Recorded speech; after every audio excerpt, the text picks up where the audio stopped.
Alrighty, good afternoon. My name is Mac Myers. I am here today talking with Professor Rachel Cummings, who is a part-time athletic trainer at University of Mount Union and is a TA here at Kent State University. She is in her third year as a doctoral student in the Doctor of Education degree Interprofessional Leadership program at Kent State University.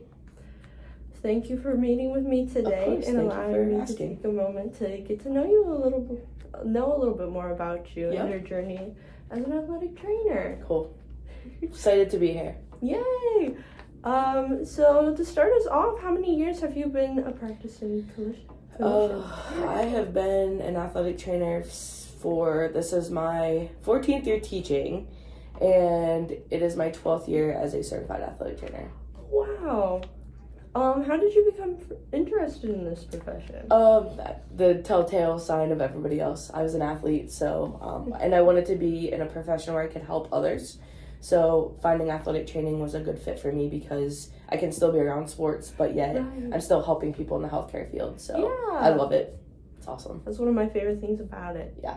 Where did you complete your educational and clinical training? I did my undergrad at Mount Union College at the time. So I was there, did my undergrad. I came here and did my master's degree, exercise, leisure, and sport with a concentration of athletic training. I was a teaching assistant for 2 years here. Ooh. And then I worked at a high school for 3 years.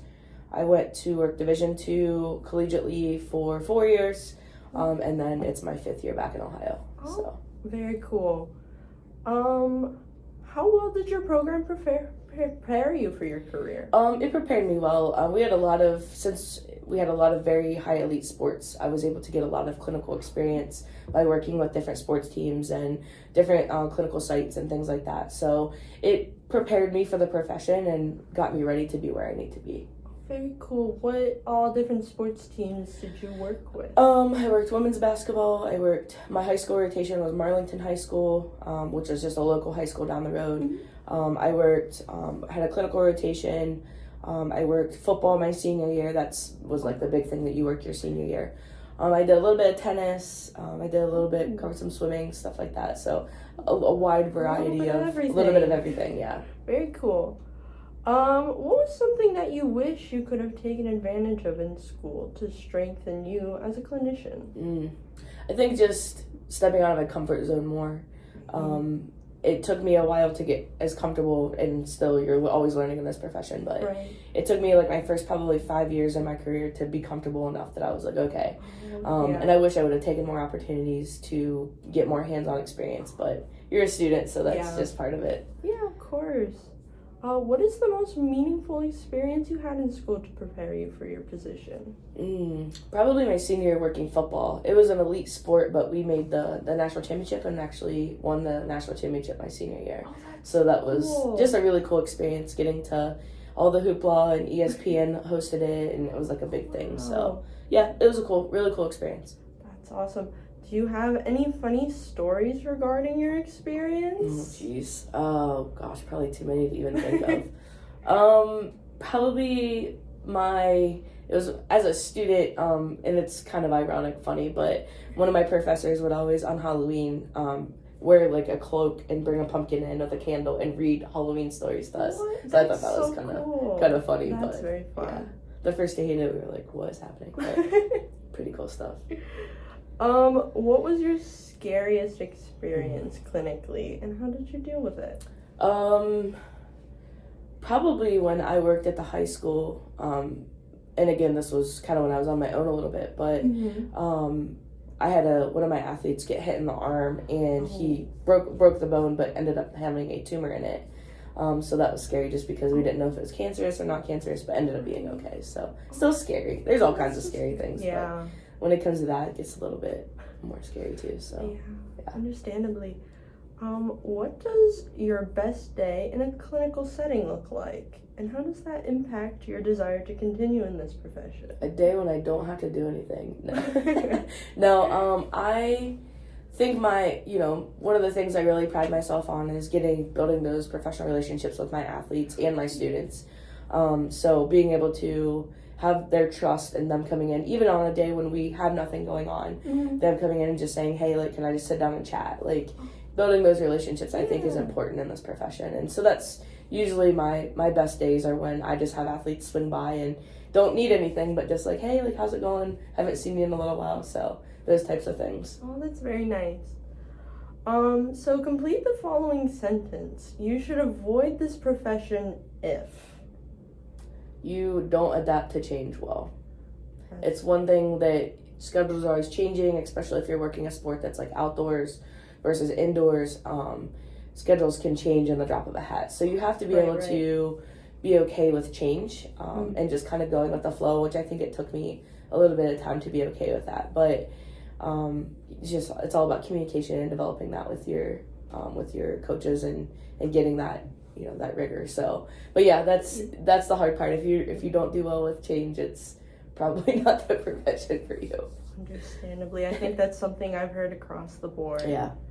How do you communicate with coaches, athletes, and their families to ensure everyone is on the same page regarding treatment and recovery plans? High school's a little bit different because they're minors, so that's a little bit more communication with parents. Being at the collegiate level, you don't have as much communication because they are adults. I do have, like, I just had a soccer player that had ACL surgery, and me and my student have been kind of doing the rehab with him, but mom during surgery day was like texting me like he just got out, he's doing okay, like, or like most recently, you know, how's he doing with his rehab, because she doesn't see him now. So those types of things I think are important. And social media, I'm not a big social media person, but like my athletes know, you know, they can have when they're adults, can have my number, but like they know not to abuse it. And I've never really had an issue with it, but it's just coaches, it's developing, figuring out how they want to be communicated with. Excuse me. And I've had some coaches that want to email. I've had some coaches that want text. I have some coaches that want swing by my office. So it's just figuring out what they want and how to get that communication built.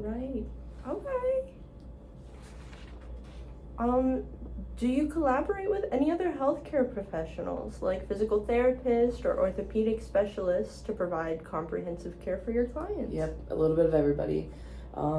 Counselors are a big one right now because mental health is, you know, huge.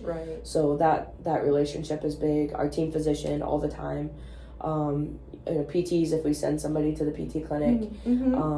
Ortho if we have somebody that we're like, okay, team doc doesn't need this, they need surgery, then they'll go to a specialist. Last year I had one of my basketball players break his nose, so I actually got to go to the ear, nose, and throat doctor with him. So like it's just, you never know who you're going to come in contact with, but developing those, we're all under that, you know, that umbrella of sports medicine. So you come in contact with a lot of different professionals. Have you worked with any athletes who have experienced significant injuries or setbacks, and can you share a success story about their recovery? Yeah, there's quite a bit of them. Probably my most one that sticks out in my head the most, when I was in West Virginia, one of my athletes had a seizure on the court, and so like whenever went through the process, figured out that it was just something that happened. She ended up coming back and playing and was fine, and now she's in dentistry school. So so kind of cool, and I still keep in contact with her. That's very cool.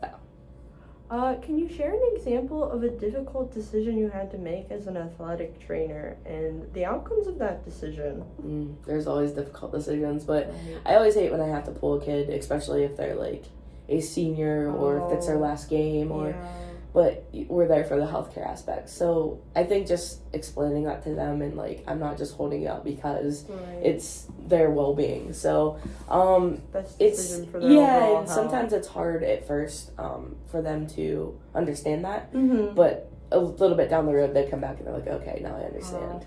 So, but that's part of the job.